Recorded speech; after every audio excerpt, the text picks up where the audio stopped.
This is the rise and fall of the Chill Out Room, a history of ambient house 1990 to 1996. For reasons I may get into if I create some more personal videos on here one day, my first musical discoveries were fairly unconventional. By the age of 12, some of my favourite records included Orbital's soundtrack-inspired The Box EP, the Beatles' infamous music Concrete Experiment Revolution 9, and what remains my favourite piece of music to this day, My Kingdom by the Future Sound of London. Exploring the back catalogue of FSOL brought me to their 1994 album Lifeforms, which is still my all-time favourite album, and through it the world of 1990s ambient music. Although I'd arrived at just the wrong time to fully appreciate it, 96 was effectively the death knell for the style in any commercial sense at least. I was incredibly drawn to the sound and was really keen to seek out more. Unfortunately, even when I began to use the internet to discuss music, there wasn't really any resource out there that discussed the era. Indeed, by the turn of the century, ambient house, ambient techno and chill out music were all very much out of fashion, and with the critical acclaim bestowed on Radiohead's Kid A, their stated influence of Warp Records' own brand of IDM had become the go-to sound when it came to home listening electronica. And so, while I gradually began to collect the few records I'd heard of, the Orb, Global Communication, Aphex Twin, Biosphere, the KLF's Chill Out, it wasn't until 2009 that I decided to properly explore this type of music, one that I had a real interest in. And since then I've been seeking out records on and off, and I'm yet to come across anybody else fully pursuing the same goal of documenting the era. In the last 10 years there have been a few attempts at a resurgence, with newspaper and music magazines writing articles tracing the history of the movement, but they've never really led to a proper revival, in the way that other styles like UK garage, jungle and trance have seen in recent times. So I thought I'd give it a go. I have no stories to tell of the time, no tales of nights off my head in chill out rooms, no recollections of excitement at the latest Rising High or Fax release. I'm approaching this entirely from an outsider's perspective, so I can't give the much needed context that a thorough reappraisal might offer. But I can listen to the albums and talk about them, and give some context gained through personal research, and give my own personal responses to them.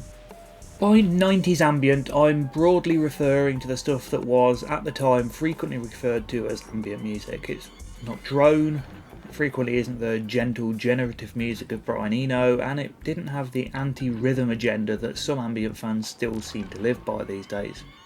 It's more commonly referred to as ambient house, ambient techno or chill-out music now, although the latter of those in particular has become tarnished by its association with the kind of late 90s cash-in albums of bland trip-hop, down-tempo and classical music released by major labels that helped bring the genre's demise in the first place.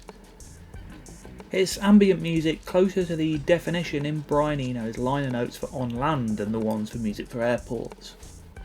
In particular, this record represents one culmination of that development, and in it the landscape has ceased to be part of a backdrop for something else to happen in front of.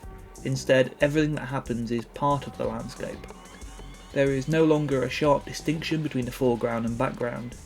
In using the term landscape, I'm thinking of places, times, climates and the moods they evoke, and of expanded moments of memory too.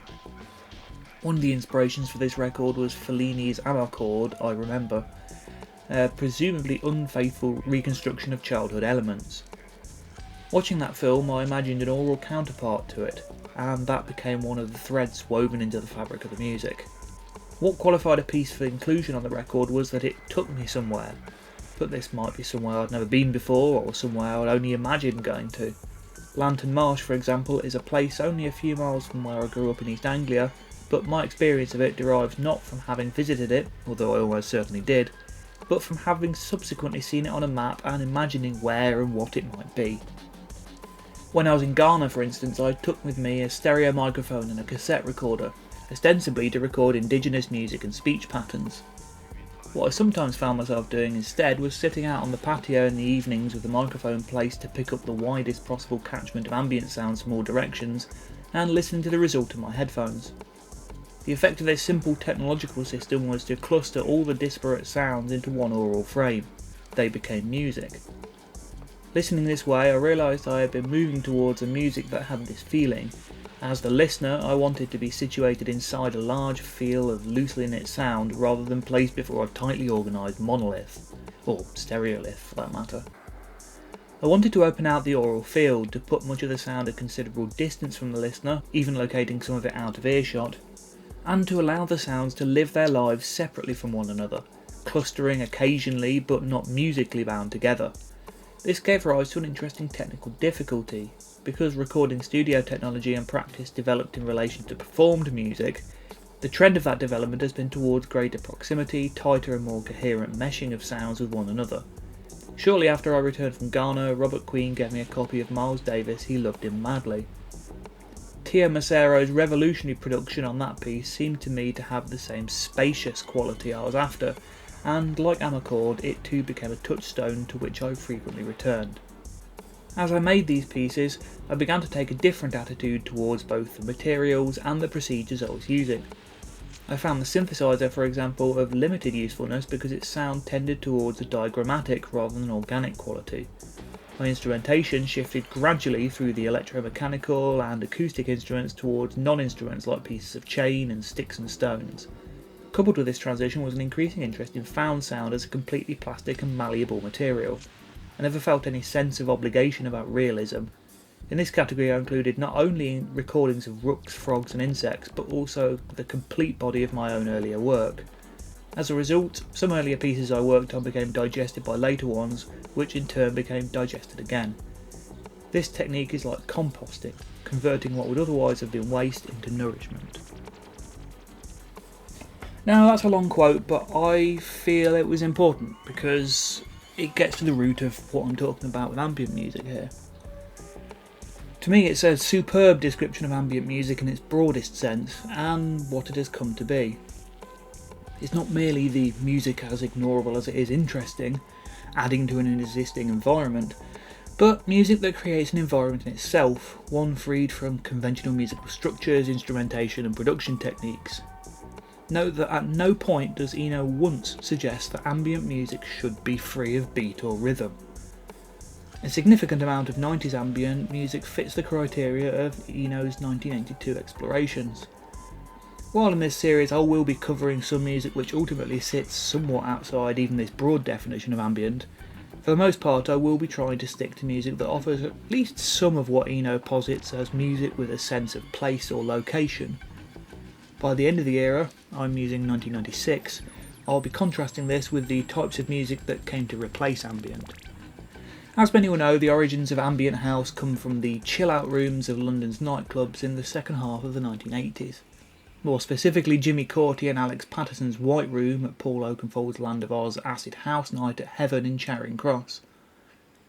The pair, at the time recording as The Orb, along with Youth, played a mixture of ambient and dub reggae along with the spacier ends of progressive rock and slowed down dance music, alongside samples of new age and relaxation tapes, TV and movie snippets, sound effects records and other sounds. The heady, trippy melange of sounds was used as a backdrop for ravers who needed a break from the intensity of the club's main room, or had simply taken too many substances and required a safer environment to chill out, or pass out. The chill-out room at Heaven was in fact the VIP room, while another similar club, hosted by Spacetime Continuum's Jonas Sharp, featuring most notably Mixmaster Morris spinning tunes, was intended as a social event, much more like a bar than a nightclub.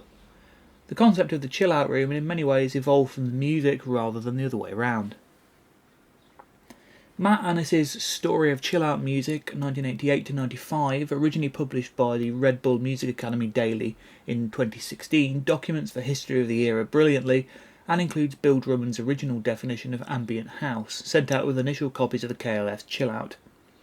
Between some amusing asides, ambient house is what angels chill out to after the Christmas rush, and it was invented by sheep, the document contains some fitting and occasionally prescient statements.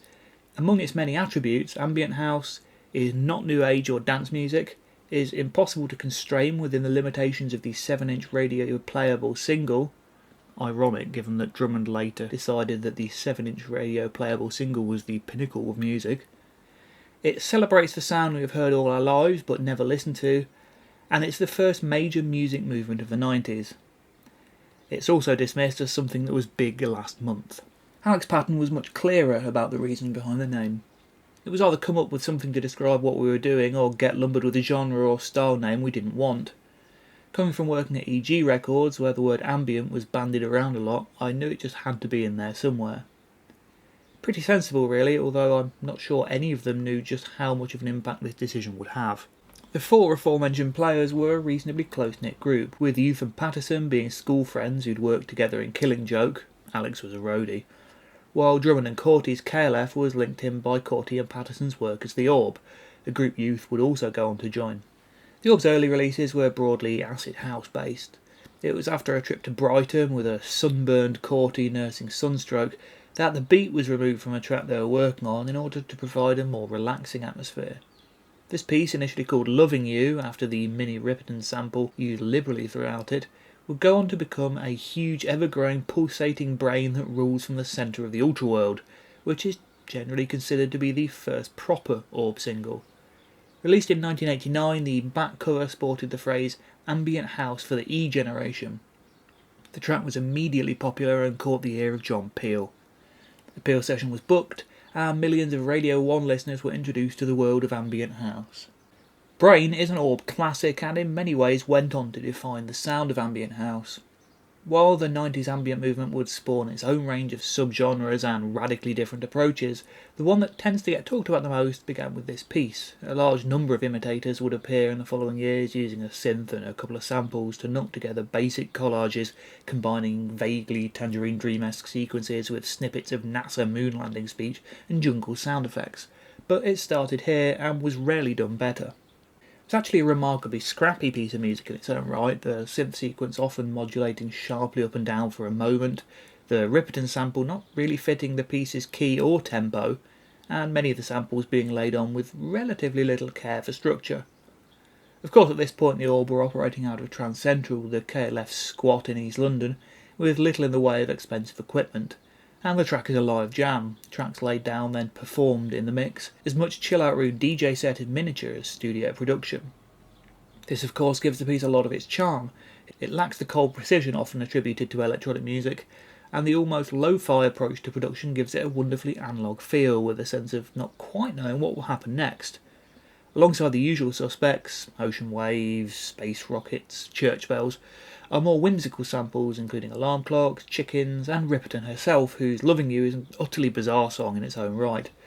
This element of playfulness and humour remains a big part of the Orb's sound to this day, and is something that makes the era stand out among the frequently very serious world of ambient music.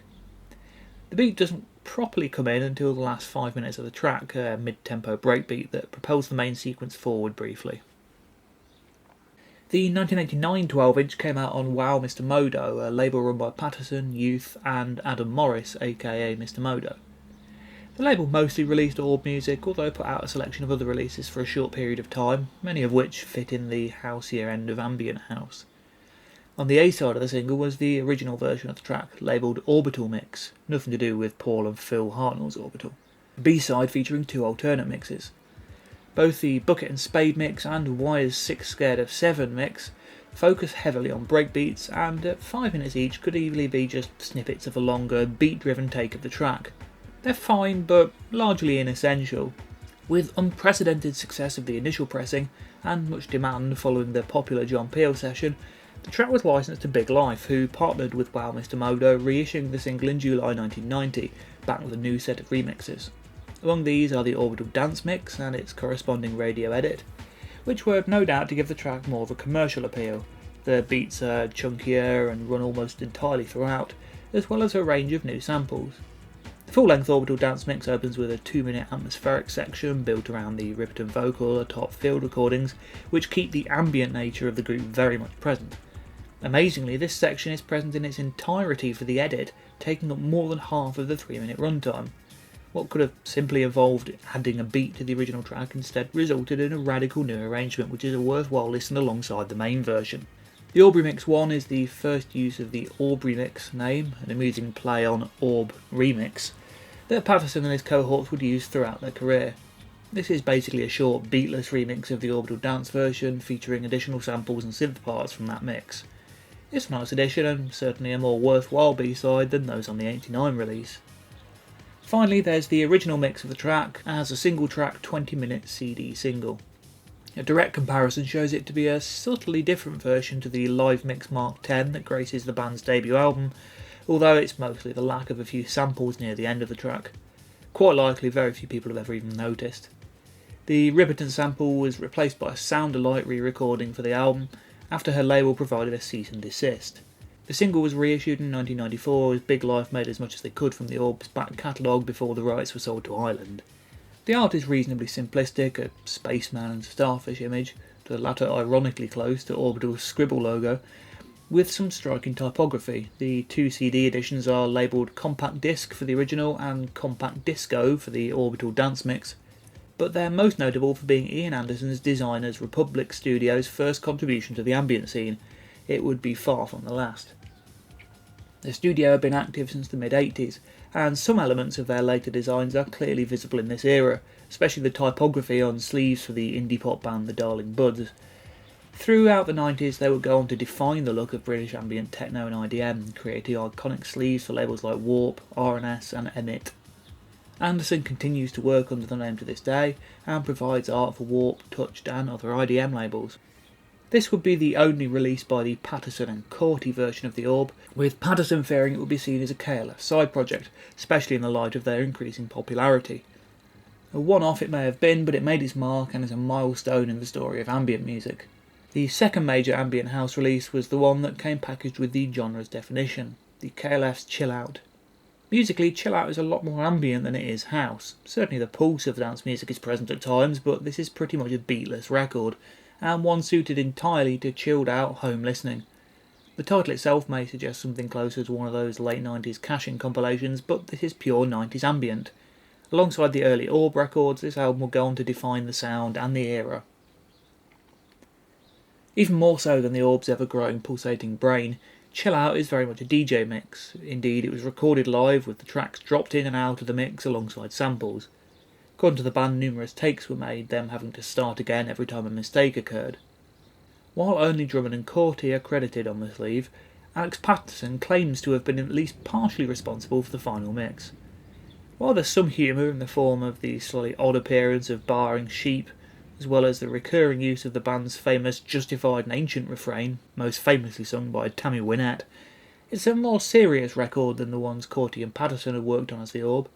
For all their reputation as art pranksters, the KLF here are very much creating a strong, serious piece of music.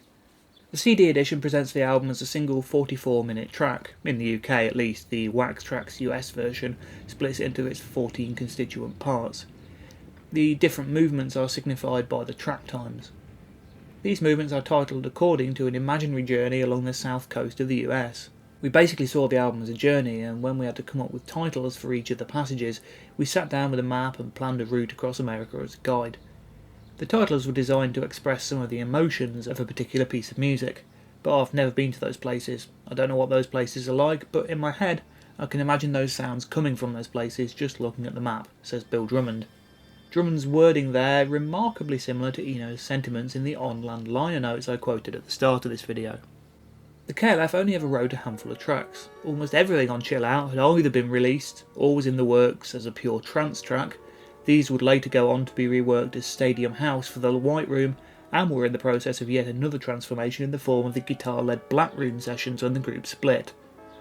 The comparatively obscure Madrugada Eterna exists here in its only commercially released form, stripped of its dance beats and all the better for it. It's an absolutely gorgeous piece of ambient music built around a melancholic two-chord synth pattern, over which a steel guitar plays a haunting improvisation. Again, going against the common image of Drummond and Corti's whimsy, Madrugada Eterna is a stunningly beautiful piece of music, almost a tearjerker.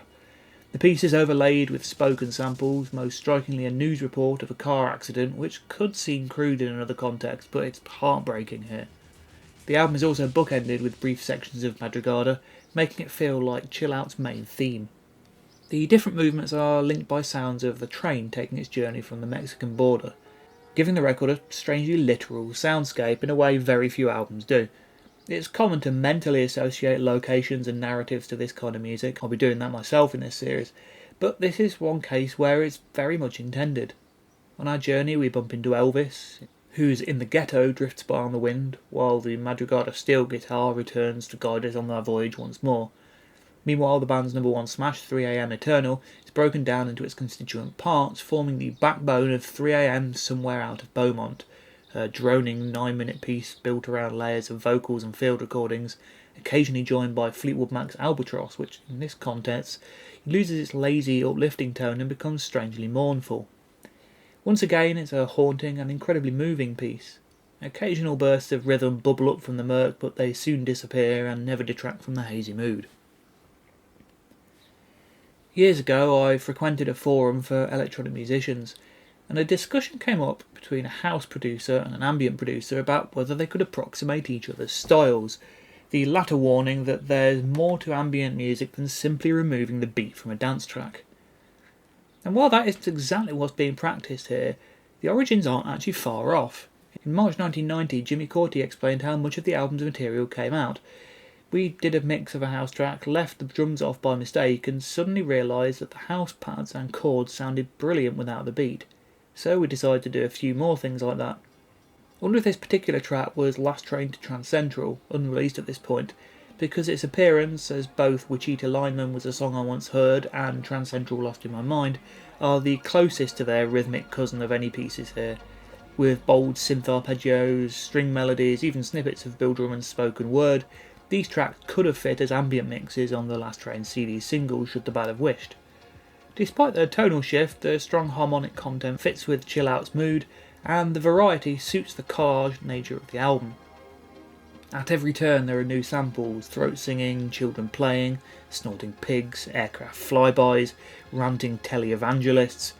Having musical elements appear seemingly out of the blue is very much at home and will go on to be a recurring motif in the era's best records. The artwork's British rural picture is somewhat at odds with the Americana found in the album's atmosphere, although as a reflection of both the post-rave countryside moments and Pink Floyd's Atom Heart Mother cover, it works well. Chill Out is rightfully considered a classic, not only for its position as the first ambient house album and its influence on the whole era, but also because of how utterly brilliant it is. While Drummond and Cauty might have had very few original compositions to their name, they were all strong enough to warrant the intense focus they received, and in an ambient context they all shine. An album that combines the beautiful and emotive side of electronic music with the textures and atmospheres provided by heavy sampling, it's a masterpiece of the style and a must-have for anybody exploring the 90s ambient movement. With the KLF it can be easy for the music to get lost behind the stories about the pair themselves, but here the material stands up in its own right, regardless of who made it. Although sadly out of print since the band's retirement, the Wax Trax US edition remained available for many years, long enough for it to become at least reasonably affordable second hand on CD at least.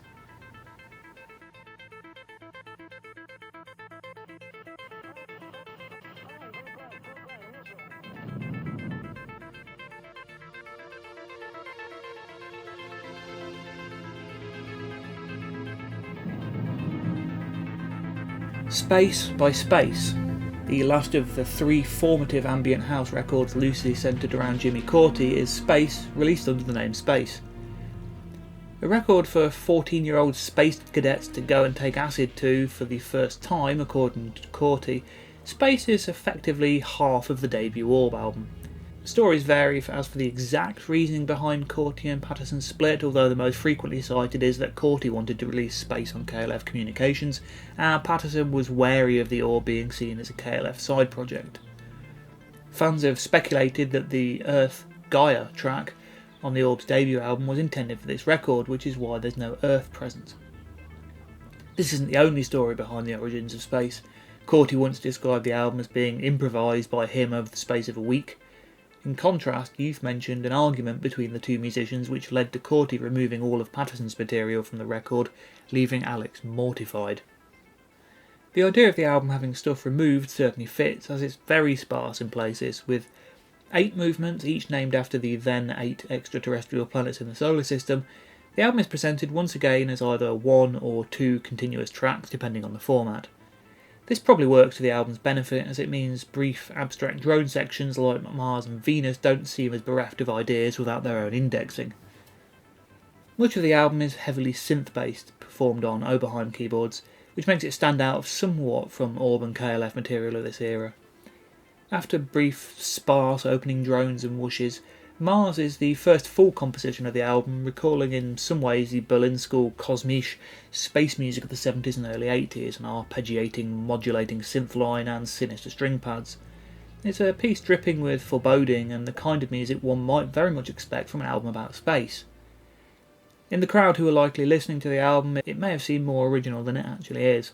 At 8 minutes long, there's not quite enough going on to sustain interest for the full runtime, although it's certainly effecting at creating the requisite atmosphere. Jupiter brings the tempo down and pits piano chords against minor key synth improvisation. Once again, it brings to mind Tangerine Dream and Klaus Schulze more than anything related to house music. It closes with a brief piece of whimsy that later appeared on the Orb Sessions 1 under the name Pluto Calling. The second side bears much closer similarity with ambient house in general. With a light breakbeat, bouncy bass line and Sanson string sample, Uranus is probably the most fun piece on the album and the most closely linked to ambient house in general. It's followed by Neptune with choral samples, chunky bass and light drum machine rhythms. Pluto closes proceedings with samples and effects, rockets, heartbeats, wind waves, some stirring string music, in the most overtly KLF Orbish section of the record. It's an odd moment after 35 minutes of synth music, but a memorable closer. Space has a loyal following, and many fans rate it as a classic. For me, it's missing something. Whether that something is Alex Patterson, I'm not sure, but while it's clearly a solid slice of space music that combines classic German synth with the pulse of dance music, it feels that bit too underdeveloped for me to consider truly essential. It's important for its position in the genre's history, and with its comparatively low use of sampling and spacey themes, it would go on to inspire a particular strand of the 90s scene. But as a listening entity in its own right, it's not something I return to very often. 25 years after Space's release, it was announced that Alex and Jimmy were hoping to complete the album. That never happened, but a demo version of the album has been shared online since. Uranus here is much longer, the beat punchier, and it seems the Orb got in with the Dead Can Dance samples a year or two before the Future Sound of London did. Neptune is thick with samples, spoken words, swifts calling, insects, and synth parts not on the space version. Jupiter feels much more fleshed out, the melodies pushed to the fore throughout. Mars features all manner of samples, horses, ethnic instrumentation, marching feet, as well as drum machines, which make it feel at least a little less monotonous than the final version. Pluto is almost entirely exclusive material with an insistent synth line and a cavalcade of whimsical samples. It's still a demo, so it's hard to say how the final thing might have sounded. It's still not quite on the same level as Adventures or Chill Out for me, but with the addition of the samples and better developed tracks, it's a definite improvement on what was finally released. As the record was originally announced to be a double album, this is clearly far from the final mix, but if you throw in a huge ever-growing pulsating brain, maybe Earth, and perhaps Mummy Don't from Orb Sessions, there's clearly the basis of a very strong record here. It's a shame that it never saw the light of day.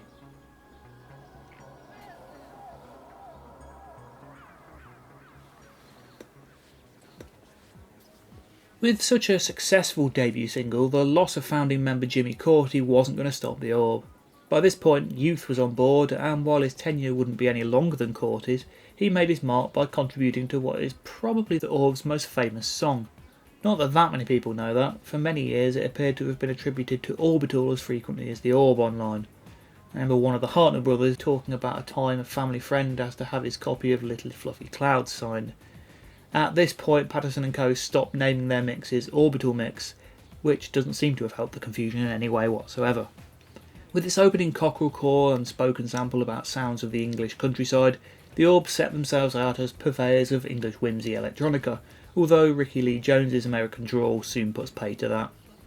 With its bouncy breaks, dub bass, Steve Wright guitar sample and chopped up spoken samples, it's an incredibly playful track. With beats running throughout, it's closer to the house than the ambient of ambient house, but still feels fitting of the era. There's little I need to say about the track. If you're watching this and you haven't heard it, I'm pretty amazed. Go and listen to it now, it's a key piece in the story. As with Brain, the single came backed with a number of alternate takes. Overall, the track and arrangement feel a lot tighter than the loose jam of the previous single, helped by its 4-minute runtime, so the versions here feel more like actual remixes rather than simply different takes, although there's possibly not quite enough variation to justify an in-depth listen to all of them in a row. The drum and vox version, unsurprisingly, has heavier focus on the rhythm. The dance mixes aren't heavily altered, a slightly punchier kick, but the changes are largely in the synths, with alternate harmonic lines and various sweeps and effects. In some ways, it feels like the kind of version you'd expect to be on an album like Adventures rather than the 7-inch mix. The ambient mix goes by the more traditional definition of the term by cutting the beat back to shakers, while layers of samples add some interest. Without the beat's bounce, it doesn't quite seem to work. Interesting but unsuccessful.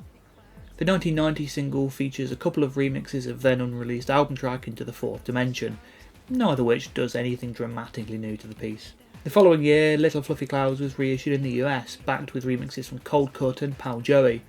This package has never been issued in the UK, with the 1993 reissue falling back on the original track lists. Pal Joey's laid-back deep house version is a highlight. A couple of other artists associated with the 90s ambient world are active in 1990. Sun Electric, a duo who found some acclaim with their blend of techno and down-tempo sounds on Apollo, released their debut single O Loco simultaneously on Wow Mr Modo and R&S. Introducing the group with a mellower sound than a lot of their later work, the single contains a number of mid-tempo breaksy tracks with dubby bass lines and playful melodies. The kind of sensuous whispered vocals aren't brilliant, but the rest of the material is dated pretty well.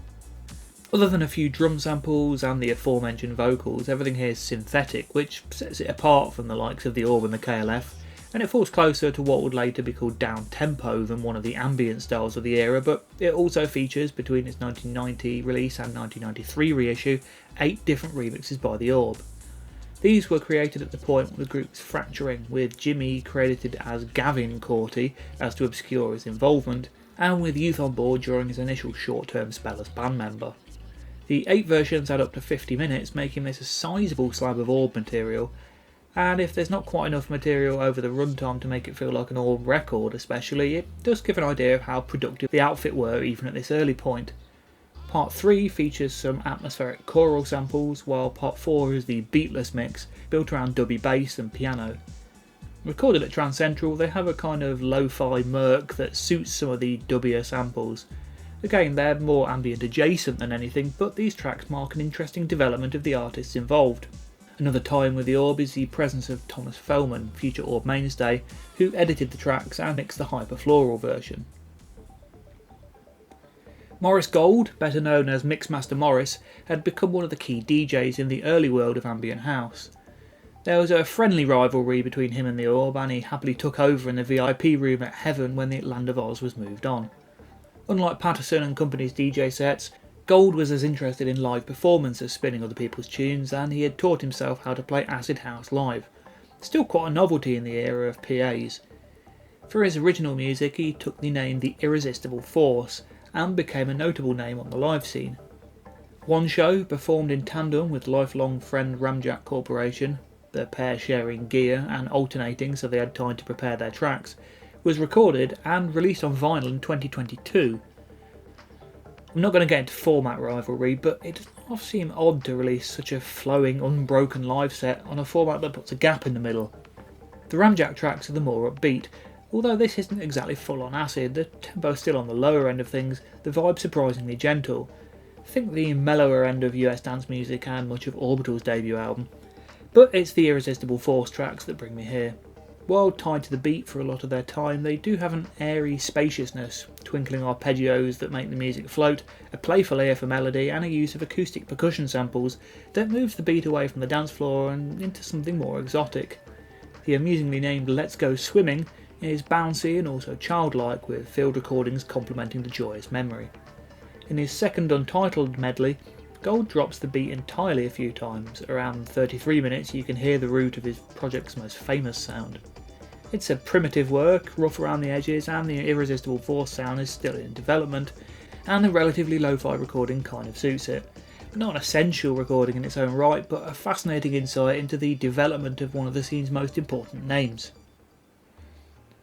Meanwhile, in Norway, Harald Lervik was setting up the Origo sound label, partially in response to the closure of his friend's label, Cicada, which was ready to release its third Erik Wollo album. Wollo was no newcomer, having released 5 albums, largely located in the strange jazzy realm where ambient and new age meet. Indeed, very little of his music has its roots in dance music, and indeed there are many FM synth presets here that are tied to 80s New Age. Despite this, sounds are generally subtler and more tasteful than his New Age contemporaries, and there are moments here that will appeal to ambient house fans. The beats of Return hint at ties with the concurrent tribal ambient scene, and Wollo would go on to collaborate with Steve Roach in later years. His name will pop up a couple more times in this series, but the key here is Origo itself. As one of only a few Scandinavian labels focusing on ambient and electronic music at the time, it provided home for some notable artists, most notably Biosphere, Neural Network and Circular. Before I finish with 1990, I'd like to briefly mention Enigma. Although ostensibly linked with the poppier end of New Age, the first two Enigma records have more in common with ambient house than one might think. 1990's MCMXCAD might be responsible for the oversaturation of Gregorian chant in bland middle-class relaxation music, but its mixture of down-tempo beats, exotic samples, field recordings and occasionally bizarre sounds does create a very evocative atmosphere. There's a nocturnal vibe to the record and some moments really do shine. The instrumental Knocking on Forbidden Doors is gorgeous.